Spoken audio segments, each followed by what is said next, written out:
सुना भी लाला मानता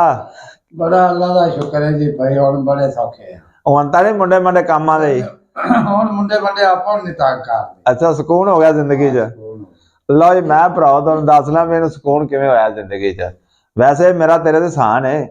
ਬੜੀ ਮਿਹਰਬਾਨੀ ਮੈਂ ਇਹਨੂੰ ਨਾ ਫਿਰ ਇੱਕ ਗੁਰ ਦੱਸਿਆ ਗੁਰ ਕੀ ਦੱਸਿਆ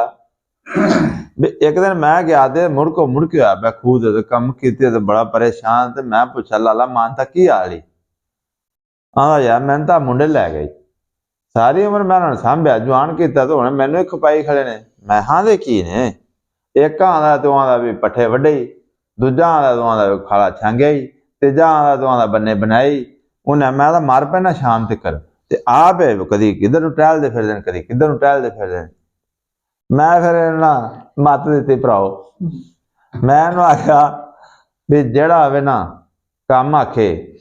ਤੇ ਤੂੰ ਅੱਗੋਂ ਆਖਣਾ ਦੋ मैं भाई फिर इस गल से लग गया कि वो गफार आया ते गफार ने आगे नु आख्या अबू पाए पट्ठे डंगरा नु एक होना दो वो हक्का बक्का हो गया भी दो की परेशान हो गया दूजा इंतजार आया उन्हें अबू वो खाला छांगना छांगया ही यहाँ दो उन्हें एक दूसरे ने सलाह की उन्हें है भी तेरे पुत्रो अपना कमला हो गया अबू अपना तो बौंदल गया कमला हो गया गर्मी लग गई उन्हें भी ये की बनया उन्हें फटाफट नहाया ते नहा के चिट्टे कपड़े पवाए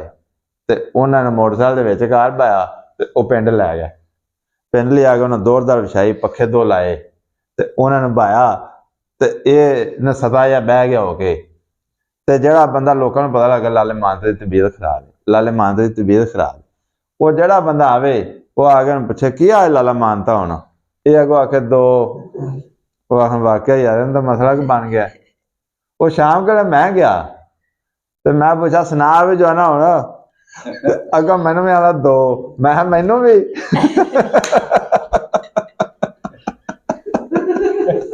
मैं कहते दो विचों बड़ा फायदा अच्छा ਇਹਨੇ 8-10 ਦਿਨ ਆਰਾਮ ਕੀਤਾ ਉਹਨਾਂ ਚੰਗੀ ਇਹਨੂੰ ਫਰੂਟ ਫਰਾਟ ਖਰਾਕ ਖਰੂਕ ਖਵਾਈ ਤੇ ਇਹ ਮੈਨੂੰ ਇੱਕ ਦਿਨ ਆਵਾ ਮੈਨੂੰ ਤਾਂ ਚੰਗੀ ਮੱਤ ਦਿੱਤੀ ਮੈਂ ਬਚ ਗਿਆ ਹੁਣ ਉਹਦਾ ਦਾ ਕੀ ਹਾਲ ਹੈ ਹੁਣ ਬਈ ਅੱਲਾਹ ਦਾ ਸ਼ੁਕਰ ਹੈ ਅੱਛਾ ਹੁਣ ਸਕੂਨ ਜੇ ਹੁਣ ਵਾਦੇ ਨੇ ਵੀ ਅੱਬੇ ਨੂੰ ਕੰਮ ਆ ਕੇ ਜੱਬਾ ਫਿਰ ਦੋ ਜਦੋਂ ਤੁਸੀਂ ਇਹ ਨੂੰ ਕੰਮ ਕੋ ਲੈ ਭਰਾਓ ਮੈਂ ਤੁਹਾਨੂੰ ਵੀ ਇਹ ਗੱਲ ਆਣਾ ਵੀ ਤੁਹਾਡਾ ਵੀ ਅਗਰ ਕੋਈ ਤੁਹਾਨੂੰ ਬੁੱਢੇ ਨੂੰ ਬੰਦੇ ਮੁੰਡੇ ਨੂੰ ਖਰਾਬ ਕਰ ਦੇਣਾ ਤੇ ਦੋ बस दो। अस्सलाम वालेकुम।